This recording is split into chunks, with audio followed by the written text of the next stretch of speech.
Likewise, in line 13, it's doubtful that the kidnapper will tell you to be arrested because the delivery process would be exhausting. That's true. This criminal, this kidnapper does not care.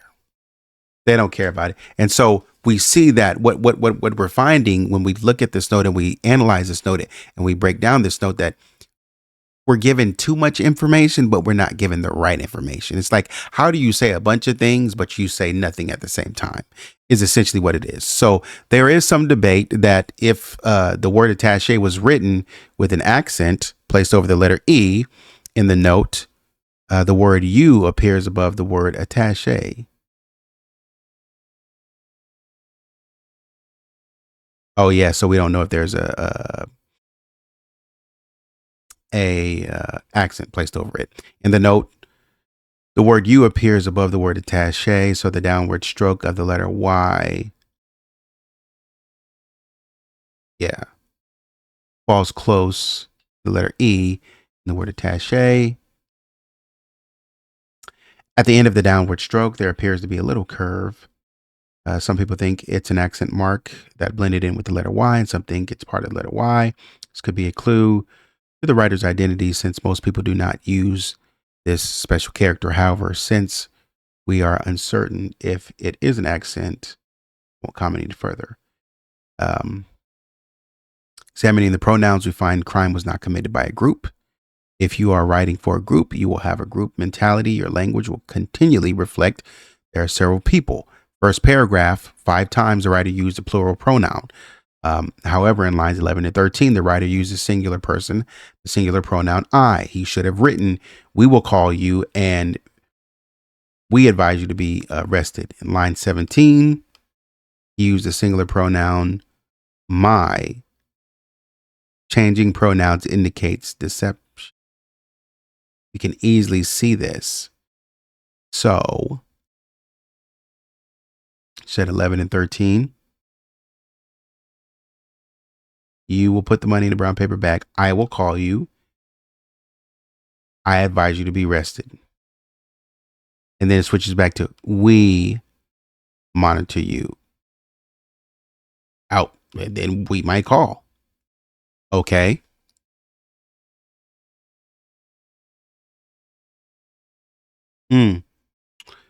Okay. So in examining pronouns, we find that this was not committed to a group. We see however, in lines 11 to 13, the writer used singular pronoun I. Should have written, we will call you. Yeah. So there's deception there in lines 13 and 14. Going to be exhausting. Get some rest. If we monitor you getting the money early, the word monitor implies a continuous surveillance. This is further emphasized in line 30. When the writer says, go down to line 30, just to be clear, you and your family are under constant scrutiny. Right.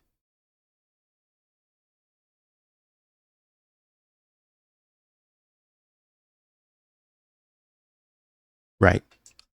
The kidnapper would have us believe that they are continually watching the Ramseys. Highly unlikely. In 15, the writer uses the word hints. Hints, earlier drop off. The word hints is a formal way of saying, therefore, the writer starts the ransom note misspelling words, giving the appearance that they are uneducated. However, his education level begins to show when he uses such words as hints. In line 16, that's why we talk about writer characteristics and behavior in general, because they're going to be in you. They're bred in you. In line number 16, the writer crossed out the word delivery. The writer started to say that upon receiving the money, he would deliver JonBenét to her parents. He then realized that a kidnapper would not deliver a hostage, but would tell the family where the hostage could be found. I don't know. You might wear a mask to the drop off and just be like, here's your daughter, throw the money down. We'll give you your daughter. Therefore, he changed it to pickup. It's doubtful that a kidnapper would make this mistake. This is a strong indication that the writer was not a kidnapper. I don't know if I agree with that. In line 19, we have unnecessary. We have an unnecessary word over the proper burial. 2 gentlemen watching over your daughter. Okay, I don't mind that, but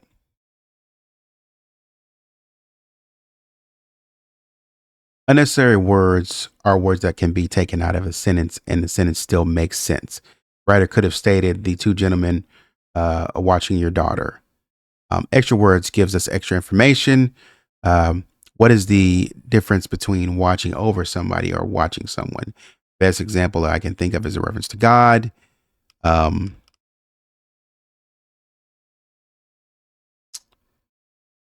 I say that God is watching over me, I visualize God keeping his distance. He sees me, but also sees the entire world at the same time. God is spreading his watchful eye upon the earth. However, if I say that God is watching me, it becomes more personal. Even though he can see the entire world, he's focusing on me. Another example if a friend asks you to watch over the house, yeah, then you're probably going to stop by every now and again, make sure everything's okay. Watch from the window. Probably what you'll do. Pick his mail, water his plants. However, if he asks you to watch his house, probably wants you to house sit. He wants you to be there. Okay. I'm with that. In kidnapping, the kidnapper should be watching the abductee, right? Not watching over. You know, I could see somebody writing that.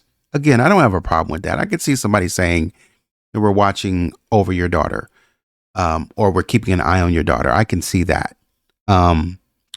Okay. Want to keep a close eye on her. They want to make sure she doesn't escape, or alert someone that she needs help. They will only want to make sure that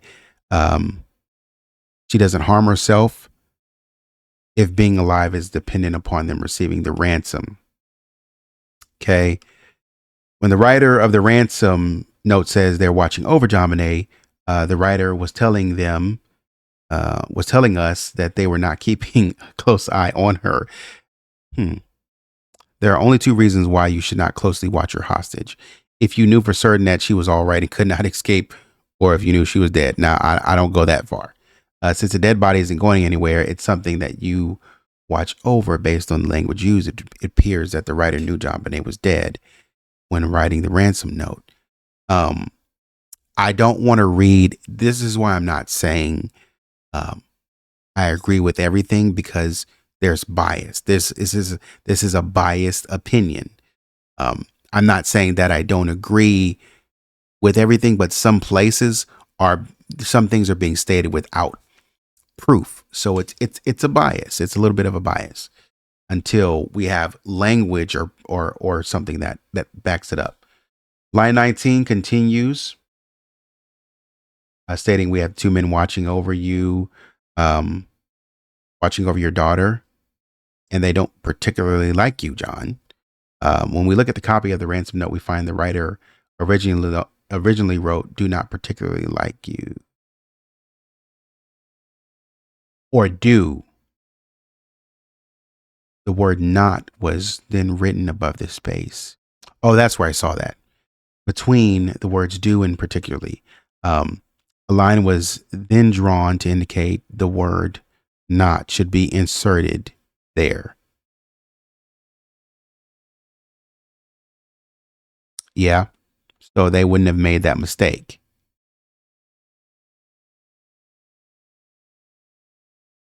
Interesting. Okay.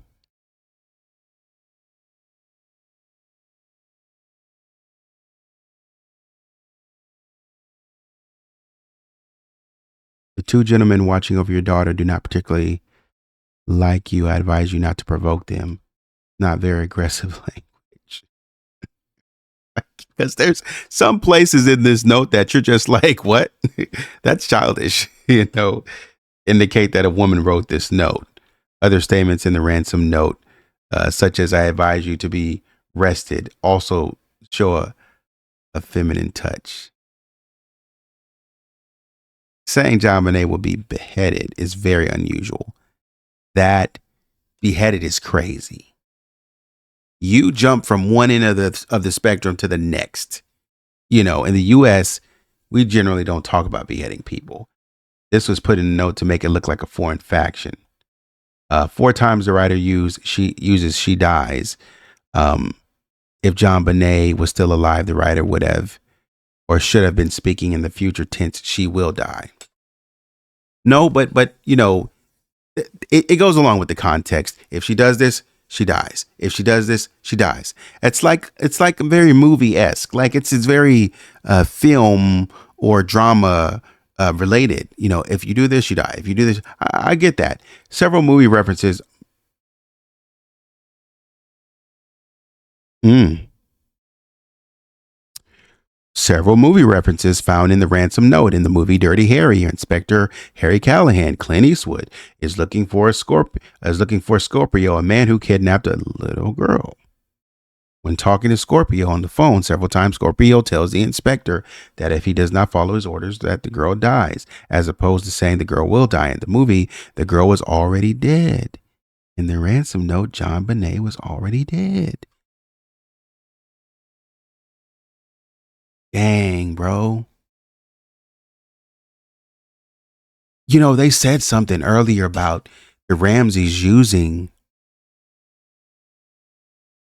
They said something about the Ramseys using movie references, but I didn't know what they were talking about. And I was like, okay, I thought it was just a random theory, but he's mentioning a specific movie in which, what this reminds me of? This reminds me of the Menendez case. A little bit. When Eric, I think, was planning his mom and dad's unaliving off of the Billionaire Boys Club or something like that. And it was just like that. There are 3 times when the writer uses exclamation point in lines 2, 34, and 35. Correct. They're used to add emphasis. Listen carefully. Boom. Yes. I'm talking about JonBenét. The writer does not use any exclamation points. 4 times the writer wrote she dies. Didn't use any exclamation points. If you alert authorities, he dies. We know the writer likes to use exclamation points, but that does not use them when talking about killing JonBenét. In the case that JonBenét was already dead. That is so sad, man. That is so sad. Addressed to Mr. Ramsey, however, towards the end of the note, he becomes John. I noticed that too. Writer refers to Mr. Ramsey as John 3 times. We, of course, pointed this out. This indicates the writer knows John Ramsey specifically. There are no synonyms in the statement analysis. Every word or name means something different, even if it's only slightly different in meaning. Truthful person will be consistent in their language and not change their language by using synonyms unless there is justification for this. Deceptive people will sometimes use synonyms because they are making up a story and are not speaking from the heart. If the writer saw John Ramsey as being Mr. Ramsey, then he should refer to him always as Mr. Ramsey. When the writer changed the language and called him John, it's an indication that the story is deceptive. Because it indicates a different, I would say it because it indicates a different level of respect. It indicates that respect has diminished. We started at the top of the page with respect. Now we no longer respect you, John. We respect your business, but we don't respect the country. And all of a sudden you no longer are Mr. Ramsey because we respect you, but now we no longer respect you at the end. The note sign SBTC has appeared. It appears there's no period after C. When writing, we end the thought by using period. I don't want to agree with that. The writer may have more information that was purposely withheld. A lot of speculation on what this means. Saved by the cross. This is because the Ramseys professed belief in God. The word victory precedes the initials SBTC. All Christians know it's through Christ's sacrifice on the cross that we have victory, saved by the cross.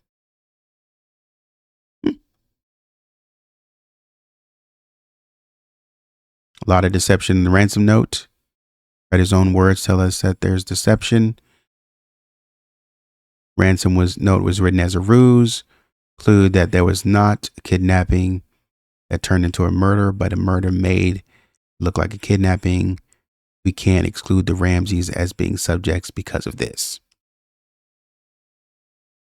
Now let's look at what evidence ties John and Patsy to the note. Number one, it was written on a pad inside the residence, as was the pen. The killer placed a nylon cord made into a garrote around JonBenét from a paintbrush that belonged to Patsy. Analysis shows that John did not write the note. Patsy Ramsey could not be completely eliminated. Certain words such as instruction, monitor, execution, scan, electronic, and device are computer terms. I said that. At the time of JonBenét's death, John was the president of this computer company. That's what I said. So who would know that? The kidnapper demanded 118 grand. This is very unusual. Most people ask for much larger amounts. Is this coincidence? That the 118 was on the writer's mind. In 96, he received. I didn't know when he received.